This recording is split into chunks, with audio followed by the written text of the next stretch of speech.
toutes et à tous. Bienvenue sur le plateau Tout sur vous.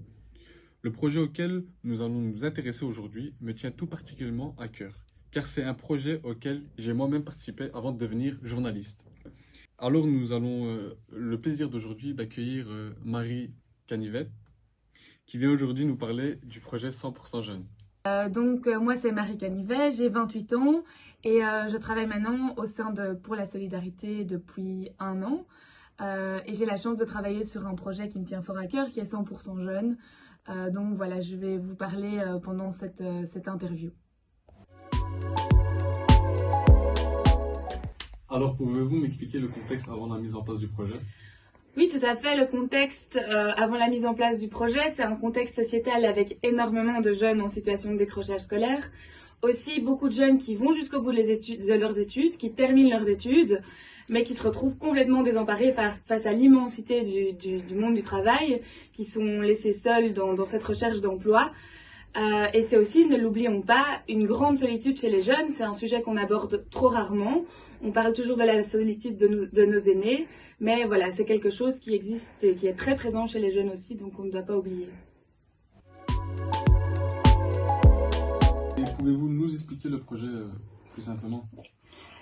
Donc 100% Jeunes, c'est un projet d'insertion socio-professionnelle qui s'adresse à des jeunes bruxellois âgés entre 18 et 29 ans.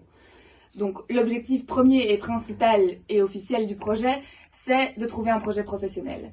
Maintenant, on se rend compte dans les faits que c'est bien plus que ça, parce qu'avant de travailler concrètement sur le projet professionnel, on travaille en groupe avec de 10 à 15 jeunes et on travaille surtout le vivre ensemble, apprendre à vivre en groupe. C'est des jeunes parfois qui n'ont pas du tout l'habitude d'être avec d'autres jeunes, qui restent seuls chez eux.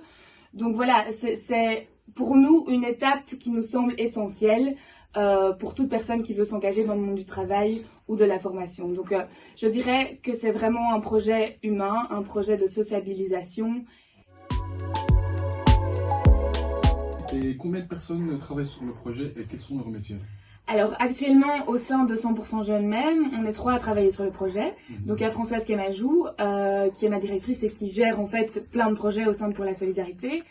Il y a moi-même qui coordonne le projet 100% Jeunes, donc je m'occupe de tout ce qui est partenariat, élaboration du programme, ainsi que le suivi collectif et individuel des jeunes. Et enfin, il y a Costa, qui est mon collègue direct, et qui lui s'occupe surtout de tout ce qui est animation du groupe et également suivi individuel des jeunes. Au niveau des métiers, on a tous des parcours un peu différents. Moi, je suis criminologue de formation et Costa, lui, est éducateur spécialisé. Donc voilà, c'est assez divers. Il faut savoir aussi que on travaille avec des partenaires qui, eux aussi, ont tous leur parcours différent. Donc, c'est très important, ça, au sein du projet, d'avoir un regard pluridisciplinaire qui nous permet d'apporter à chaque fois autre chose aux jeunes et une autre vision de leur parcours. Et quelles sont les phases et la durée du projet ? Alors, la durée du projet, on suit officiellement les jeunes pendant 1 an. Je dis officiellement parce qu'on se rend compte que dans les faits, c'est pas toujours possible. Il y a des jeunes qui mettent plus longtemps à trouver un projet professionnel. Donc voilà, nous on refuse de les lâcher du jour au lendemain parce que l'année officielle est terminée.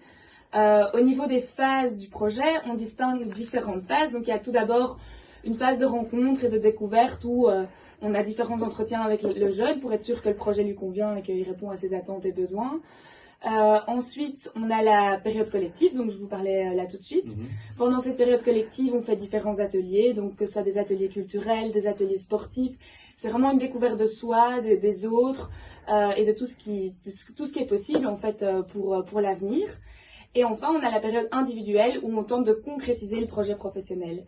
Après cette période individuelle, on continue à suivre le jeune pour être sûr qu'il se sente bien dans son projet et pour être là en cas de, je vais dire d'échec, même si j'aime pas ce mot, mais au cas où le jeune ne se sent pas bien dans son projet, voilà, pour rebondir. Et à votre avis, peut-on appliquer ce projet dans un autre pays ? Oui, tout à fait. Je pense que chaque État peut choisir d'investir dans sa jeunesse. Donc nous, ce qu'on fait, c'est qu'on écoute, on accompagne, on aide. Donc je pense que chaque pays, effectivement, a des personnes capables de faire ça dans son pays. Donc oui, tout à fait, c'est un projet qui est totalement transposable. Et quels seraient vos conseils pour adapter ce projet ailleurs ?